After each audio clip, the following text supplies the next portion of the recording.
In this video, I'm gonna be showing you how to add GIFs in your OBS studio. So first of all, let's see how to add a downloaded GIF. So as you can see, I have downloaded a GIF on my PC. Now to add this GIF, go to Sources panel, click on this plus icon, select Media Source, and click on this Browse. And from your PC, select the GIF file, and make sure to enable loop option. Click on OK.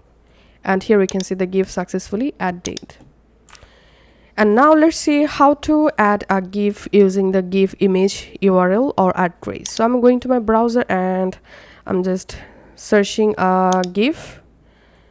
Okay, now right clicking on the GIF and clicking on copy image address and going back to my OBS under sources, clicking on this plus icon, selecting browser and pasting my GIF address here, clicking on OK.